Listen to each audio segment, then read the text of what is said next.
DepEd Order Number 35, Series of 2022. Guidelines on enrollment for school year 2022 to 2023 in the context of reintroduction on the in-person classes. In preparation for the opening of school year 2022 to 2023 on August 22, and in consideration of the easing of mobility restrictions, the DepEd will be implementing the enhanced enrollment procedures that are reflective of the current health and safety situation in the country. These guidelines shall provide guidance to school heads, teachers, and parents or legal guardians regarding the new enrollment process for school year 2022 to 2023, which will start on July 25 to August 22. Here are the procedures for the enrollment. Number 1, the in-person enrollment. This may be done in the schools where parents or learners can physically process the enrollment while observing minimum health and safety standards, like wearing a face mask, temperature checks upon entry, availability of alcohols, and physical distance. Number 2, remote enrollment. This can be facilitated by filling out of the digital forms and sending it through the official email address of the school or through any of the available messaging platforms provided by the school.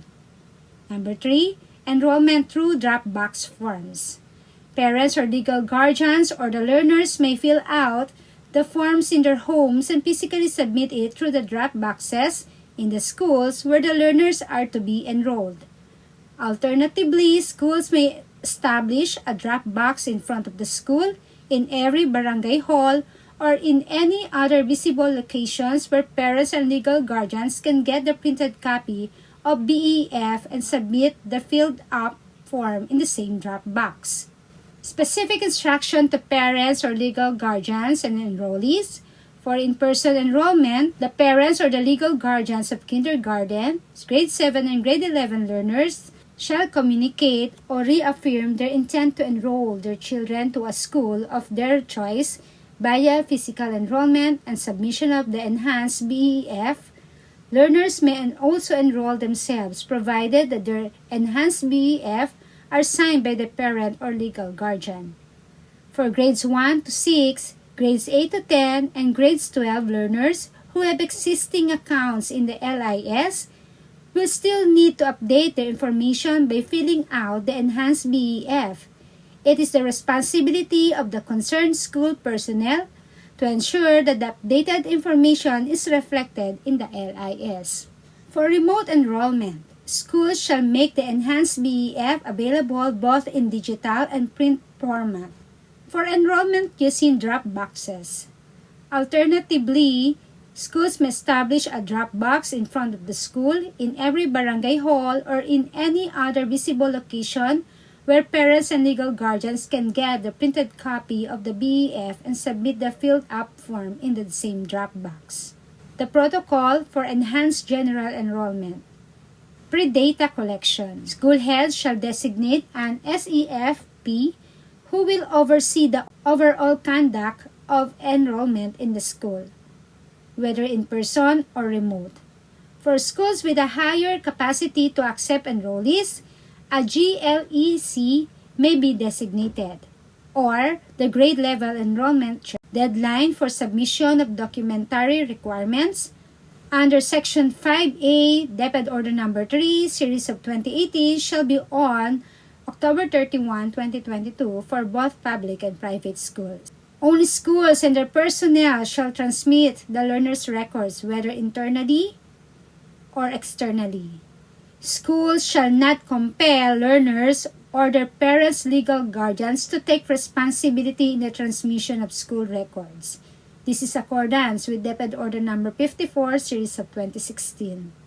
Option to transmit electronic format scanned copy of credential document for specific grade levels. For grade 6 graduates and grade 10 completers who already enrolled in grade 7 and grade 11, respectively, transmission of the scanned copy of Form 137 or SF10 together with other supporting or attached document to the receiving school is an option, provided that the request was made through LIS portal.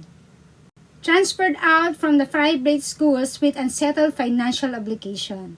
For learners who move or transferred out from private schools but still have outstanding financial obligations, the receiving public school is instructed to accommodate the learner and assist the parent in the execution of the affidavit of undertaking, as stipulated in DepEd Order No. 3, Series of 2018.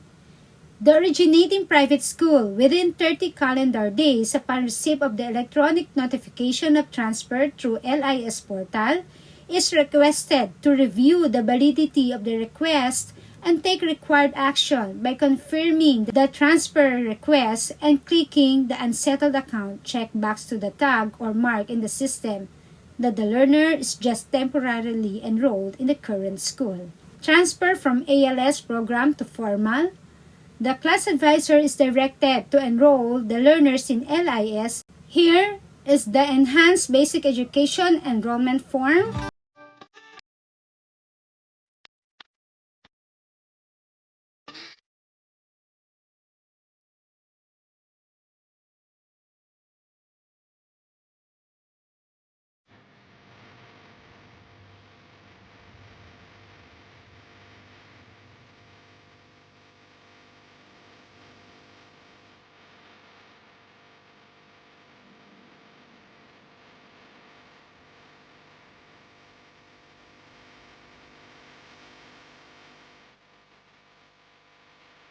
Ito naman para sa Alternative Learning System or the Modified ALS Enrollment Form. So teachers, ito po ay downloadable. Everything is free for you. So you may go to the comment box or the description box for you to download the file. Thank you for watching. Don't forget to subscribe.